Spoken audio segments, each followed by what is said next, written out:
Hey folks, my name is Jürgen, aka Not and Proud of It, and Destiny has brought you to my channel today. So you can check out a chat between Pedro and myself. I'm gonna move behind the camera again, because that's a little easier to talk to you from here, Pedro. Super cool, you are able to talk to me and to the community. You are here at SorceryFest. How are you enjoying yourself so far? I'm enjoying it a lot. It's been very fun so far. It's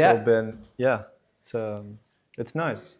I'm having a nice time. Is it your first sorcery convention? Because you started with Gothic, right? This is your first set your art appears in? Yeah, this is the first one. And have you done other conventions before for other stuff? Or No, is it no. like really like a This first is the very experience first with us nerds? Yeah. Actually, there's not too many nerds. I mean, the stereotypical nerd. I mean it in a positive way, you know. It's nerd and proud of it. So yes, of course. I know what you mean. No, it's very cool. I think. Everyone's super cool. Yeah, super nice, and it is my first convention. I've never. It's awesome to have you here, and I think your art is really great. I am wondering how you got into sorcery, because Gothic, like we said, is the first set your art appears in. How did that come to be? How did you get in contact with Eric's Curiosa? Well, I first, a musician that goes by the name of Primal Being. He does dungeon synth music. And he was looking for someone to do his cover for his album. And so that was me, and I did his artwork. And he was a sorcery player. Oh, really? And then he recommended me, he thought it would be fitting.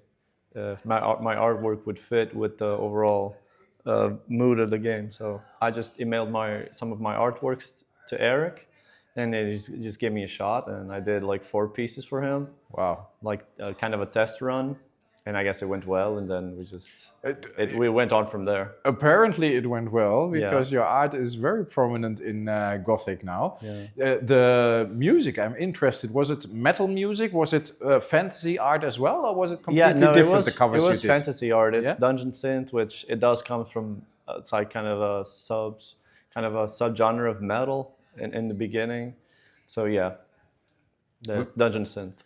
Very, very cool. And you started out digitally, right?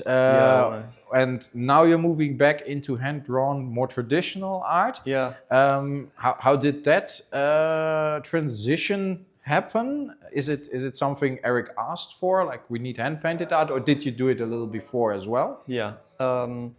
I started as a child. Of course, you do traditional painting. I did little paintings, sure, but of course they're not really anything fully fledged, but you just have fun playing around. But there's a material component to it that's important. And then when I was like 16, I started drawing, like taking it seriously, and you use the computer, you use the tablet, because it's kind of, at the time, this is around like 2009, 2010 maybe, and then everyone just uses Photoshop to draw. So you're just like, oh, it's the industry standard, so let's all use it, because that's really what happened. And then I kept drawing, and I would do traditional artwork sometimes, but very, very rarely. But then in 2003 or thereabouts, I just looked at my biggest inspirations in art, and they were all traditional artists. And I noticed that that also I just had more fun doing it traditionally, because there's a material component, very physical, that you just don't have with digital artwork. So I just started working on my portfolio, my traditional portfolio, and then I guess I started working for Sorcery in 2004. So it's a little bit prior to it, but you know, things just came together that way. Yeah, it always takes a long time with the sorcery paintings. I know some people who started to work on sorcery who appeared in Alpha, which came out in 2023 or something like 2019 already. So 2024 seems very reasonable if your art came out in Gothic. Yeah. You mentioned some of those inspirations who did traditional art. Yeah. Who are those biggest inspirations for you? They go just a little bit everywhere throughout time and space, but we were just talking about like the Dutch, and of course Rembrandt is an inspiration. Yeah. Then even Van Gogh is also an inspiration. You can see a little bit of that in the Gift of the Frog painting. Okay. On the grass and the flowers. But then just Velasquez as well. Those are the masters, and then just some Japanese illustrators like Suemi is a big inspiration. I don't know if you know. Did a lot of video game art for it, and yeah, those are big ones. That sounds awesome. Yeah, those guys did traditional art. The Gift of the Frogs. Yeah. You have the normal card and the curio. Did you do 2 paintings, or did you first do 1 painting and they scanned it in, and then you added like the little crown on the frog? How did that work? First, it started as we were just going to do the frog, and it was the Gift of the Frog, so it made sense to have the frog being handed by the princess. Yeah. And so I showed Eric the sketch, the thumbnail, and then he had the idea that we could do like a variant with the bow.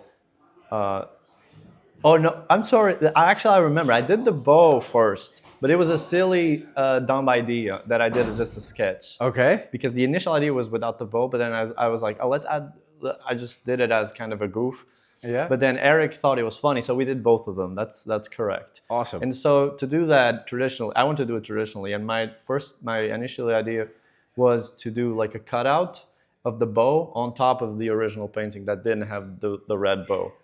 But that would be too much work. So Eric kind of like pushed me towards just a more rational approach, which we would first do it without the bow, and then I would paint it, and then scan it, and then paint over the bow and scan it again. So fair enough. So the original has the bow. The original has the bow, and actually that's the curio, and then you covered it up, and that's the normal card. Yes. Interesting, very interesting story.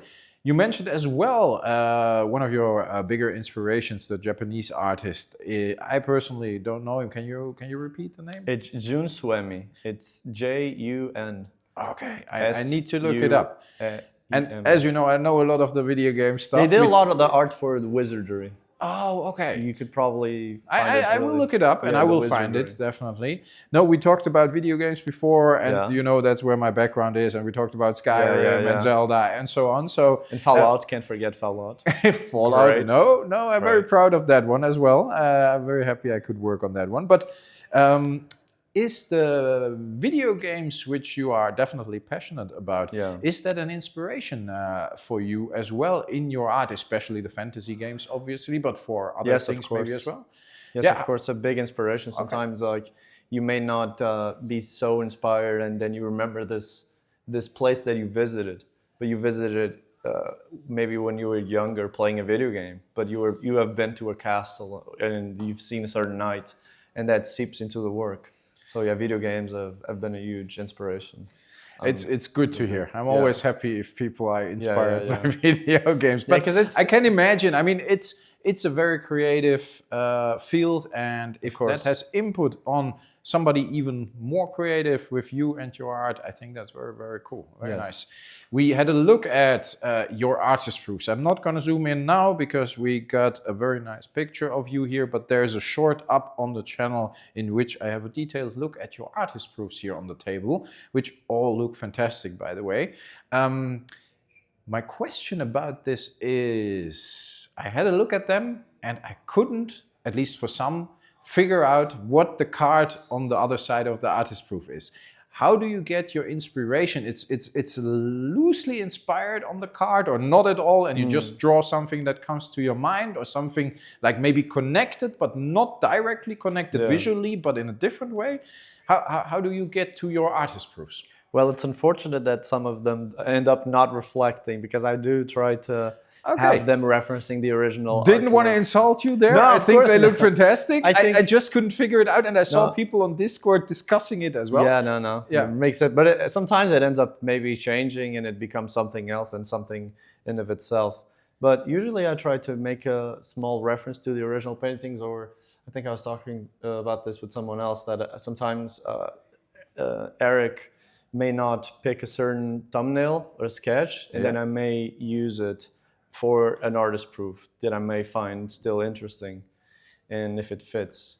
But for instance, the Gift of the Frog, I end up I end up painting frogs because, of course, it's very fitting. It's super popular as well. Yeah. There are some people going crazy Same about thing them. for I the think homecoming one. Oh yeah, Homecoming, it's usually the wheat field is a very important aspect. So yeah. I've done a few, I think 3 now. Okay. And yeah. Do you number them? Because I haven't seen numbers on them. But I do number them. I may have forgotten about some of them. For the Gogh of Azazel, I think I didn't number those, so it's weird to go back and number them. Oh, but yeah. I think they're mostly numbered. Yes, I do. Interesting, because I see that sometimes I don't. Yeah. No, but okay. So there is a reference, and it is a little bit inspired, but sometimes maybe a bit loosely. Yeah. In the end, they all look fantastic, and I think. Thank you. How difficult is it to put something on a small canvas like this? Because the detail is amazing, but it must be like, is it more difficult, for example, to do the one-shot mage we see here on the right, the original, which is fantastic as well? Of course, it's a bigger painting, it takes more time, I can imagine, or is it more difficult to get more detail on a small canvas like the artist? Technically, it's not difficult, but it is difficult on my eyes, and the strain on my eyes is significant. If you're working on a larger painting, it's just easier. It's easier. But no, they're easier to do easily enough. I don't think. Okay. Do you use a magnifying glass or? No, I've never used that. I might need. You're to still do that. young. Your eyes are still good. You're not. Unfortunately, like I am. I started to need I'm glasses. lucky. Yes, You're lucky. No one in my family wears eyeglasses. So Perfect. It's like, that's good. No, let's hope it stays that way and you can keep up that amazing detail. Yeah. Last question. Maybe you are not allowed to tell, but will we see your art in future sorcery sets? Gothic was the first one. Will there be future sets? Maybe like the upcoming dual decks, Lavamancer against Frostmage, or later sets? Will there be more art of you, Pedro? Well, I think it's safe to assume. Yeah, I think something might come out.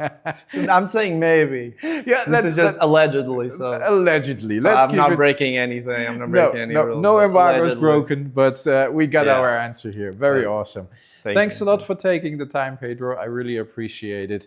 Everybody out there, stay healthy, stay frosty. Pedro, you as well, stay healthy, stay frosty. No. And I hope to talk to you again another time about more of your art that allegedly might or might not come. Yeah, thank you for having me. My pleasure. Bye, everyone. Bye-bye.